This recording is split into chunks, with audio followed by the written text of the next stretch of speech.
Hey, good morning. Welcome to Viking Preparedness. I am Pastor Joe Fox. I'm out here doing a leader's recon in the garden. I've got a weeding session ahead of me, and I'm just trying to see what I'm going to be dealing with here. It's easy to weed a Back to Eden garden. I do most of it with a rake.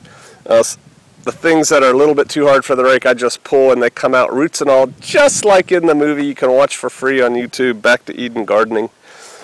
Which, if you're not doing it, especially if you live in soil like I do, clay and rock, I highly recommend it. Our garden's starting to come along. It hasn't really been warm enough for the tomatoes and peppers to take off yet. Potatoes are coming up, if you can see them right over here. Beans are up everywhere. I'm putting the beans where the soil is marginal. And you know how I am, right? I chase rabbits. God, you guys got to see the sky. Can you see all those chemtrails? They're going to turn my sky white today. Rat. I can say it, it's in the Bible. Rat bastards. I don't like chemtrails, and those are chemtrails. Contrails dissipate. That's just condensed water. Those things don't dissipate and go away. Those things will dissipate, they'll spread out, it'll turn into a white cloud sky. No more blue. And the reason I don't like it is because they're not telling me why they're doing that to my sky. What am I breathing? You know, why are you doing that? I think it's probably evil. But what can I do, man? Alright, so I'm out here doing the leader's recon. I'm checking out the garden. I'm going to come do some weeding. I don't weed a lot, probably once a week for, you know, a couple hours. Some people do it every day for a couple minutes. That's just not my style. Look at our mustard. You know, with mustard greens, have I told you all this before? You know, you cook them like greens, right? If you don't know how to cook greens, look it up on YouTube, or we'll get Sister Kate to do a video.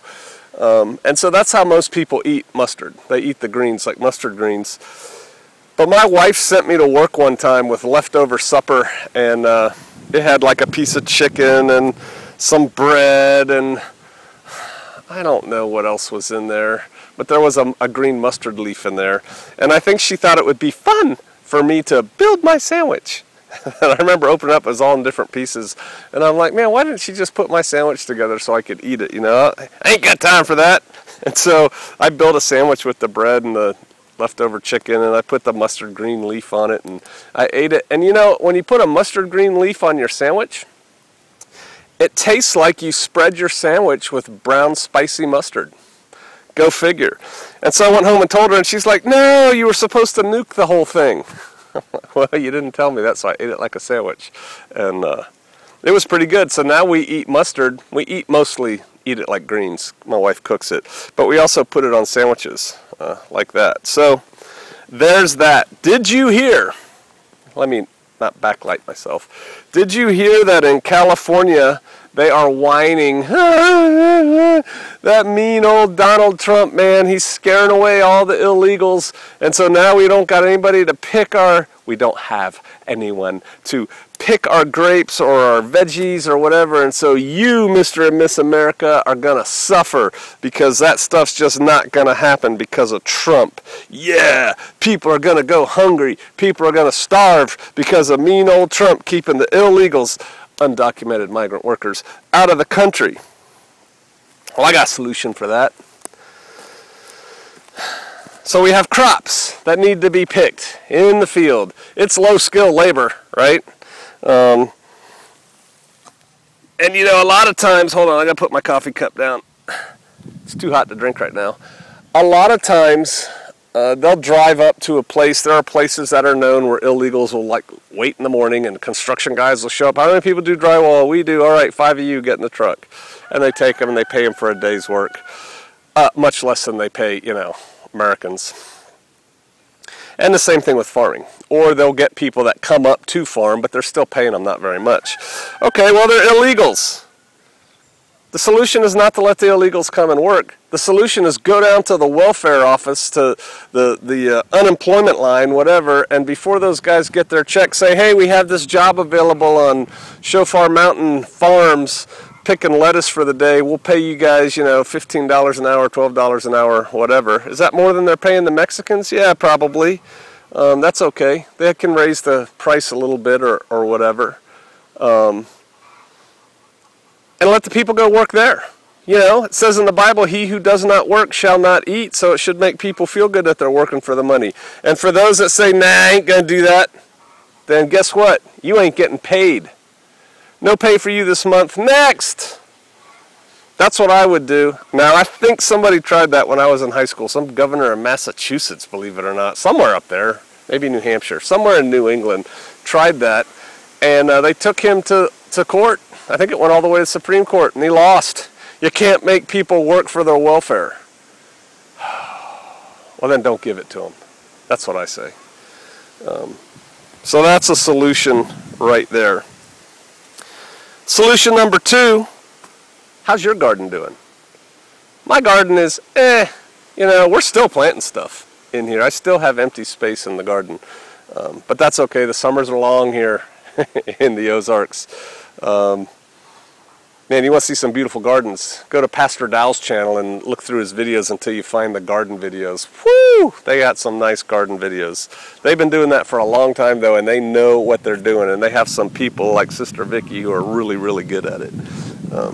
And we're still developing the soil and, quite frankly, learning how to grow our own food. But I'm not worried about food. We are growing a lot of food here, and you can too.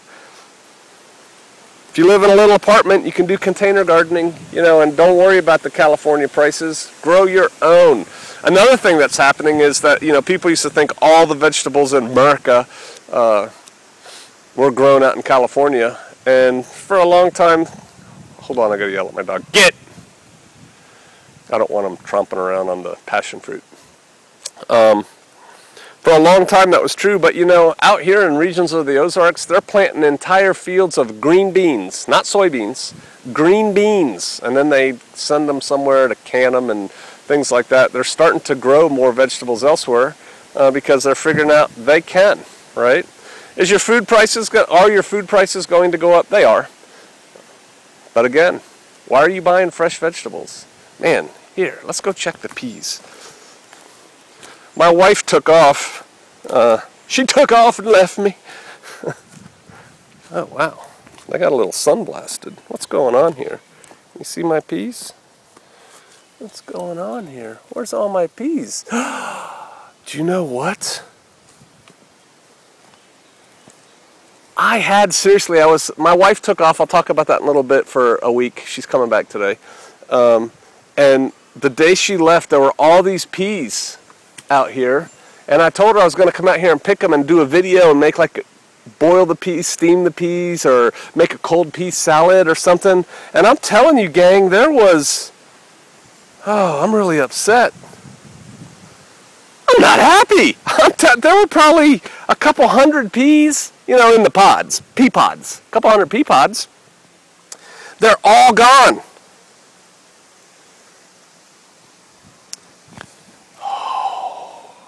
I need to get a trail cam out here.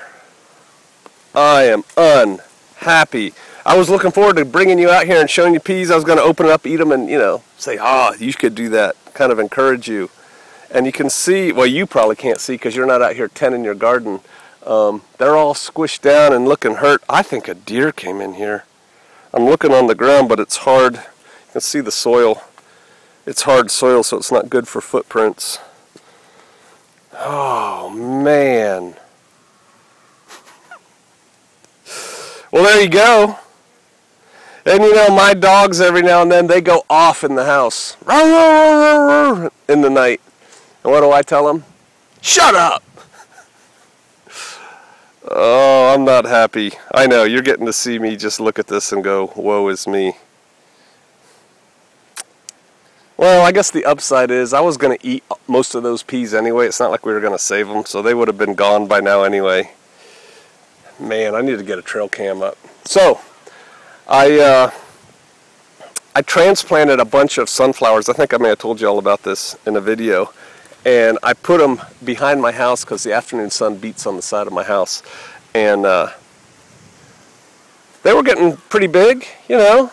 2 feet tall, and they grow to like 14 feet tall and get really leafy, so I wanted them to shade the house, right? And you know, it's not a heavy thing that's dangerous on the house, that kind of deal. And then they would grow seed heads, and you know, next year they'd just come up themselves. I wouldn't have to transplant them.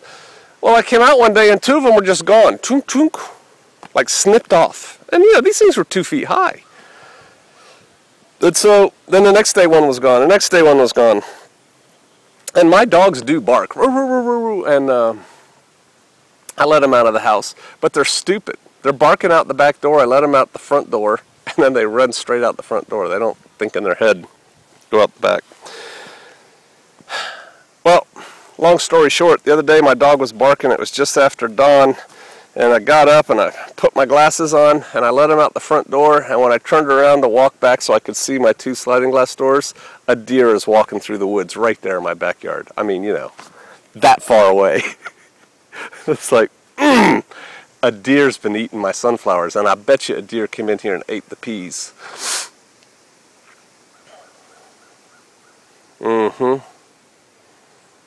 That's probably what happened to my little bean plants out there too.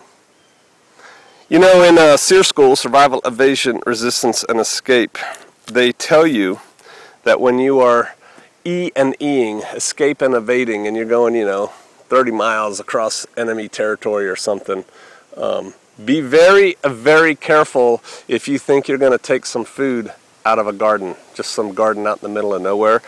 Because, and I didn't know this because at the time I went to SERE school, I was a pretty urban guy, but I took it on board. I'm like, okay, I guess that's true. And then I found out it is true. You think you're going to sneak into the back corner of this garden and pick a tomato, you know, and then sneak off into the woods and keep going on your merry way and no one will notice. No, that farmer's going to come out in the morning. He's been waiting on that tomato. Like, we mark them, and it's like, I'm going to pick that one tomorrow, I'm going to pick that one probably in 2 days, and you come out and it's gone, and people raise an alarm, and then, you know, the militia comes after you or whatever, and your life just got harder. I'm really upset about those peas, almost to the point of reshooting this video, just so I don't show you that. Because, you know, it's like the deer, I'm pretty sure it was a deer, came and stole them from me. Now, I could just fence this thing off, and my wife has been wanting me to, and I told her I would by fall. We're going to build a structure in this, you know, doors on front and back, and then cover it with plastic and make it a greenhouse for the fall. And I could start that now and just put fencing or screen or something up. But the peas are gone, man. It's too late to restart peas.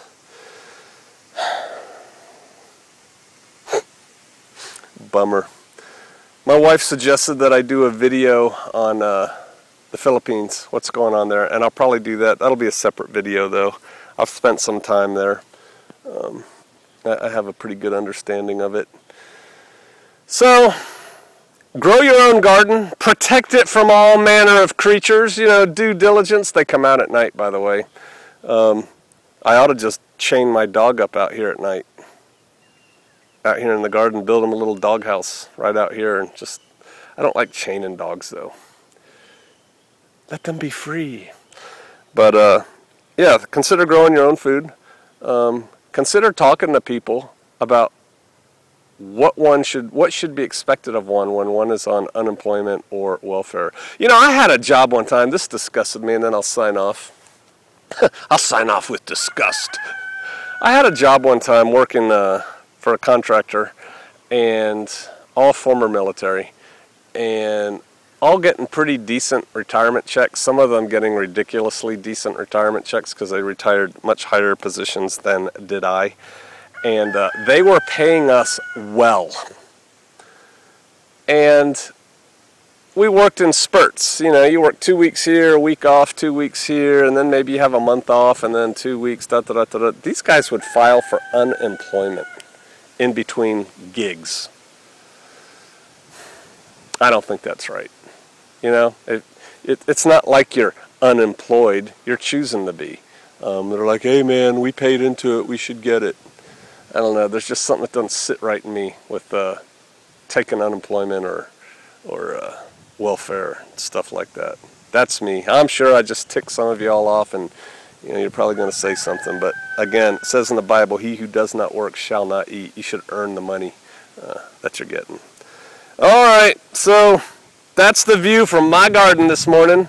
I hope y'all are doing good. Grow your garden, protect it. All right. I'll see you out there.